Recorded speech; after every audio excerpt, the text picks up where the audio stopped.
Can you hear me?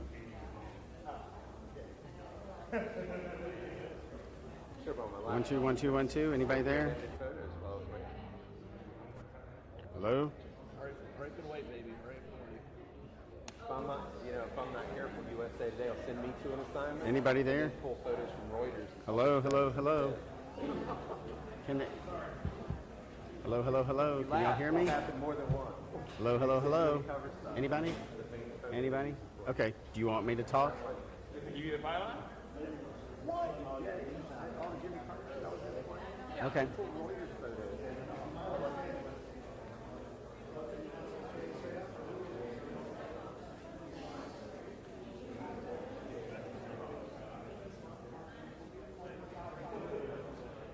Okay. Okay. Ricardo. Can you see all 6 of them?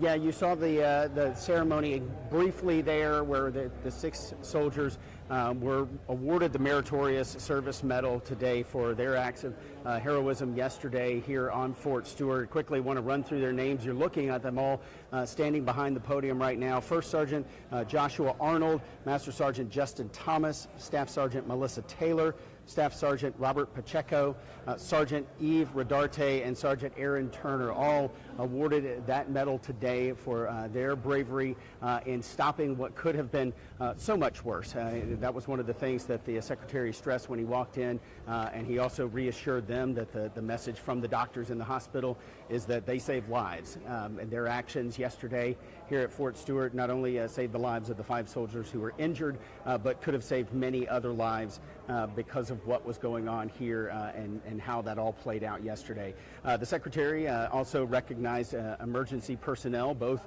on Fort Stewart as well as local emergency first responders who were here yesterday, and their actions once the suspected shooter was subdued. We're getting ready for the start of the news conference, so let's just listen in. For those who did not join us yesterday, I am Lieutenant Colonel Angel Tomko, and I'm the spokesperson for the 3rd Infantry Division. I'd like to start by saying our prayers and our focus is with the injured soldiers and their families, as well as those impacted within our Fort Stewart and Hunter Army Airfield community by this tragic event. We are incredibly thankful for the outpouring of support from our coastal Georgia community and to all the local, state, and federal agencies who responded and stood by us during this challenging time. Although this has deeply affected us, our military community and our dog-faced soldiers are strong. As you just saw, our soldiers getting recognized for their strength, character, and heroism by Honorable Driscoll. And he also visited with them and some of the injured and their families this morning. These soldiers who intervened or provided critical care and support during yesterday's events received awards, and the Secretary of the Army will provide some brief comments and take a few questions. This engagement is on the record, and we will have 15 minutes set aside. A couple of reminders: we will not release any of the names of our injured soldiers at this time. However, we will be able to provide you a status update on their general condition. We will not speculate on the assailant's motives or the circumstances that led to yesterday's events. We'd rather refer those questions to CID, as this is an ongoing investigation. When you ask your questions, we ask that you give your name and affiliation and speak up so that we can hear you and you can hear us. Now, I'd like to introduce the Secretary of the Army, the Honorable Dan Driscoll. His name is spelled D-A-N, last name Driscoll, D-R-I-S-C-O-L-L,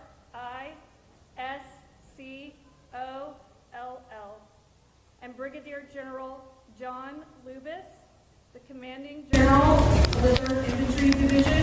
Spelling is John. Lubis, Lubas.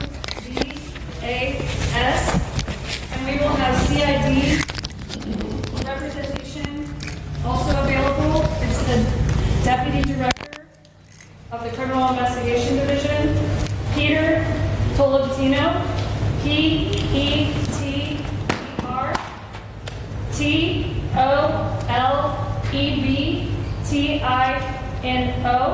and Special Agent in Charge Ryan O'Connor, RYANO_CONNOR.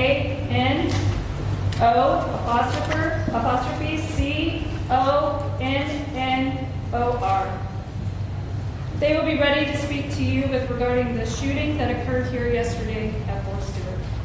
I'd like to now pause and I'll turn it over to them.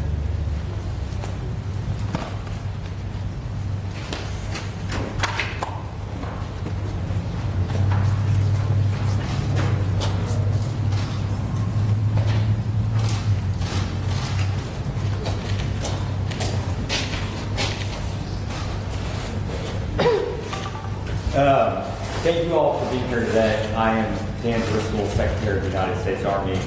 We had two main goals today. It was to come out and first off to support the victims and their families and the community that experienced the shooting tragedy yesterday. And the second one was to recognize the heroism, the courage, and the selfless service of 6 soldiers who put themselves in harm's way yesterday to take care of their fellow soldiers. I want to start off by saying we're standing at the brigade headquarters of the unit that had the shooting yesterday. And this morning, if you were here, what you would have seen is you would have seen a lot of soldiers out doing physical training and PT. That is incredibly important to us because we are highlighting the resilience of the American soldier. We are showing their strength and their courage under fire. They are going to spend the remainder of the day able to meet with counselors, but also getting back to their jobs, serving the American people. We spent this morning, General Lucas and I, visiting some of our soldiers who are in the hospital and meeting with their families. We talked to doctors, and one of the things that I can say unequivocally is that the fast action of these soldiers under stress and under trauma and under fire absolutely saved lives from being lost. On behalf of President Trump, Vice President Vance, Secretary Hegseth, they wanted me to tell these soldiers, their family, and this community that the entire federal government stands by and stands ready to care for these soldiers and their family. One of the more important things we were able to do this morning, though, is to recognize the heroism of these 6 soldiers. One of the soldiers tackled the person, so just think about this. They were unarmed and ran at and tackled an armed person who they knew was actively shooting their buddies, their colleagues, their fellow soldiers. Another soldier jumped on top of the person to subdue them until federal law enforcement was able to arrive. The other soldiers immediately, using their training that they had developed over years and years, started to take care of mass casualties. The hospital they took them to in March had just run a mass casualty exercise. For a moment just like this, the Army does not want these moments to happen, but it stands ready when necessary to act and care for those when it does. The Army this year is 250 years old. That is 1 year older than this nation itself. These American soldiers highlight exactly what the Army has meant to this country. It has been there in some of the most traumatic moments of this nation's history, and it has been resilient, stood strong, and acted on behalf of American citizens. I just want to thank this community. It is absolutely unbelievable to me the speed with which law enforcement officers showed up, paramedics showed up. We had so many people showing up within the first hour that we actually had to stake some of them away. We are so grateful to this community and all that it does for our soldiers and their families. The investigation is ongoing. I imagine a lot of the questions we'll take will be related to that. We will not be able to answer some of those questions, but we are going to do a deep, hard investigation. The findings will be transparent. They will be released to the American public.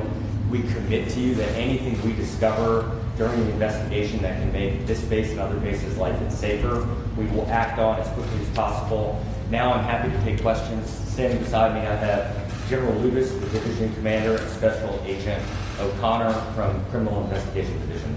So let's kick off with some questions. Mr. Secretary, Robin Kemp from the Current. Hi.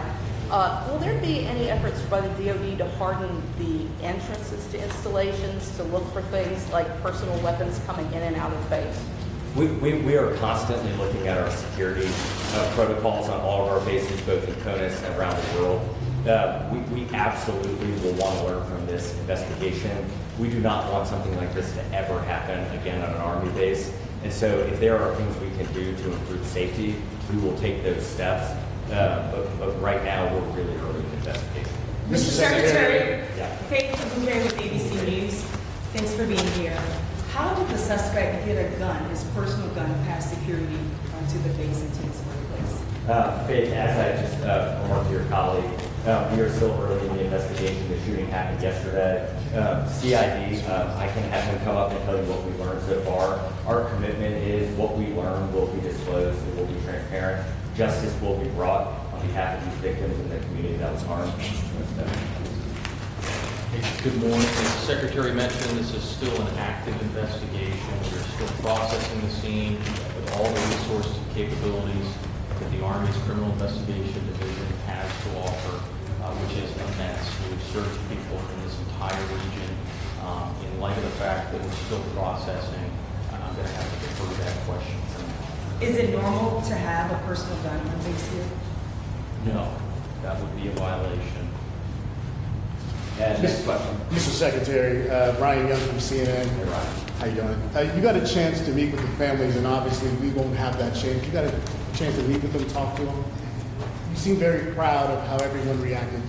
Can you tell us what that was like, meeting with families? What state are they in right now? Share what the public was concerned about these folks who obviously didn't deserve the shot. Ryan, it's heartbreaking sitting in there and seeing their soldier, their daughter sitting behind them, struggling. Our hearts broke with them. We tried to hug them. We tried to convey from the President and the Vice President and the Secretary of Defense that our entire nation mourns with them. We stand behind them. It has been only a couple of hours for them. I think they are still processing through it. But what we wanted to convey is we will be here with them every single step of the way. The United States Army is committing every resource we need to get these soldiers back into their formations as quickly as we possibly can. And then one of the things that we had said at the meeting earlier with the soldiers from this unit is General Lucas and I were reflecting on this in the car ride. These kind of moments, especially if you've deployed, you've gotten to see them more frequently.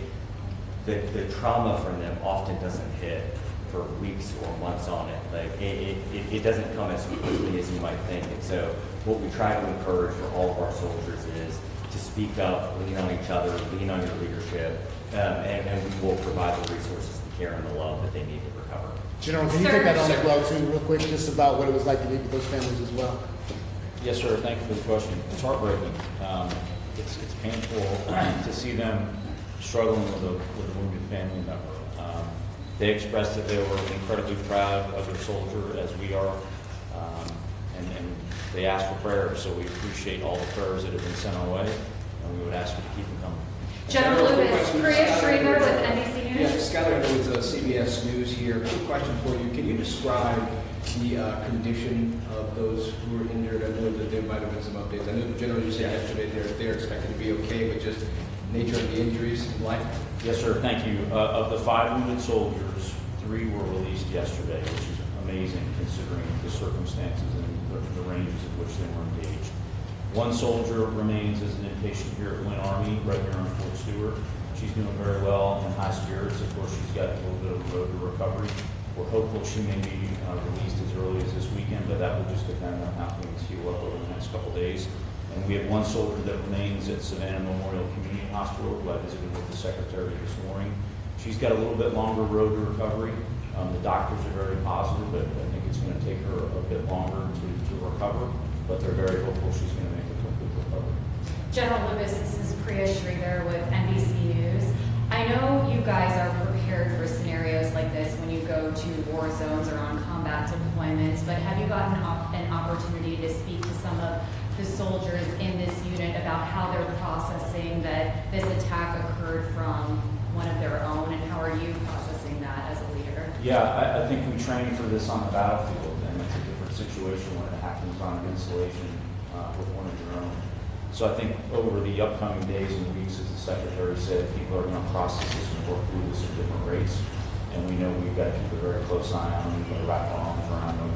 We've got a great community here, a great response. As you saw from all the folks the Secretary recognized this morning, the support from the local community, just amazing. So we feel that this demonstrates that we trained internally for the worst case scenario, and our doctors and our medics and our soldiers responded exactly as we trained them to do. And now our job is to make sure that we care for them as they work through this. Thank you. And I just want to recognize behind me to the right, these are the 6 soldiers we were able to recognize today. And they, I mean this as sincerely as humanly possible. I and the administration of President Trump could not be more proud of them. They are everything that is good about this nation. They are the best among us in our country. They are the best among us in the Army. They acted in a way that I think all of us hoped we would under fire, but they did. And so we are just so incredibly proud of them. We are so grateful for them. And one of the things we told them and their colleagues is that we will stand with them as long as we need to get them back where they need to be. Responding to the AT, can you all give us a sense going forward what's going to happen next as far as the criminal justice process goes? Has the suspect been actually charged yet? And if so, what charges is he facing? The military system works a little different. It does. Suspect is currently in custody, and we are working through the military uniform code, military justice process at this time. Is he going to be transferred to a military detention facility? That is likely. Do you know when or which one? You also talked about processing the scene. Can you tell us what's going on today with processing the scene? I imagine you're going to showcase things, pictures. Can you just describe that for all of us? Certainly a tragic scene where our soldiers train, but the process of a scene would normally encompass digital evidence, forensic evidence, trace evidence, all of those things which our team is currently doing. And was this captured on video since it was inside the facility? I can't comment on that at this moment. Just a point of clarification from yesterday, we were told chain of command was not aware of the arrest for the DUI off base. Can you explain if you had been aware of what the procedure would have been? Would he have been disciplined? Would he have been taken out? Because we were one day into the investigation, we can't reveal those kinds of things. I think what we try not to do is speculate or do hypotheticals. And so each soldier, each instance, we take very seriously. Something like a DUI or another issue that could occur in the community, that impacts how we treat that soldier in our formations. We want holistically powerful and controlled and competent soldiers. And so we are constantly reflecting on our mechanisms, procedures as an Army, so that we're able to capture that information and hold soldiers accountable. Are they usually disciplined after an arrest? It varies based off the case. Any other questions? We got time maybe for one more question. Yeah. Jim Kovac from the Atlanta Journal-Constitution. General, could you speak at all, just to give some insight at all on the acts of bravery that you've heard about in this episode? Yeah, sure. I think, as the Secretary mentioned, we have 6 incredible soldiers behind us, but this is just representative of the larger formation. Once the shooter was identified and the threat was identified, we had soldiers that immediately raced, tackled that soldier, wrestled the gun away, subdued him. A second non-commissioned officer jumped on top of further restraining him until the police could arrive. And then simultaneously, no one hesitated. Most of these soldiers behind me and others in the crowd immediately started applying first aid and most importantly stopped the bleeding. And when we spoke to the surgeons in the hospital, it was clear that the actions they took, primarily stopping that bleeding before they were loaded up in ambulances and quickly evac to Army Medical, certainly saved their lives. Are they back to work today? I'm sorry. Are they back to work or are they taking some time off? Well, today is a day that we focused on bringing the brigade and the unit together so they could support one another, so we could, of course, get right back at it, but it's also a day where we're going to focus on ensuring that they're getting the support that they need. General Lubis, can you give us a general sense of how long this all happened from that first shot fired to when your brave soldiers were able to tackle the gunman? I can. It was an incredibly fast response, and I do attribute this to the training that this installation has done and the teams here have done. So at approximately 10:56, the incident was reported, and that went out over sort of an all-calls net. That triggered a lot of responses. That triggered our installation, emergency medical services, our police, our fire, our emergency medical services to respond. But it's also monitored by the local community, and then we requested assistance. At 11:04, we locked down, initial lockdown of the installation. So that was pretty quick. That wasn't me. That was the director of DES and the garrison commanders that immediately made that right call and that decision. At about 11:09, emergency personnel were dispatched to treat the wounded. At 11:35, the shooter was apprehended by the soldiers and the law enforcement. Several behind us and several in the crowd that we recognized earlier. So really what that means, we had about 13 minutes after that first report, we already had people, ambulances, fire, fish and game, military police responded and were on the scene. And then we had local support from the amazing community here. We had the first SWAT team arrive from off post within 20 minutes on site, which is truly incredible. So we're incredibly grateful for the support from the community. I'm incredible for our leadership that trained our soldiers to react this way. And then as the Secretary said, we're incredibly proud of the soldiers themselves. Unfortunately, that is all the time that we have. Thank you guys for coming. We are going to stand by. I think we have some time that we can talk to the soldiers, but unfortunately that's the time that we'll have with the Secretary and with the Thank you for coming. Thank you. We're grateful for all. Thank you. Thank you.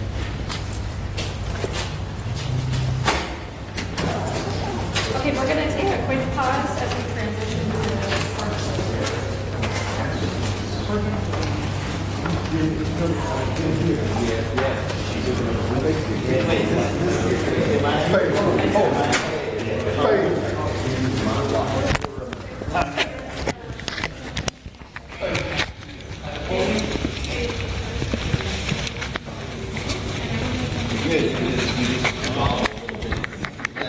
Too much, too time.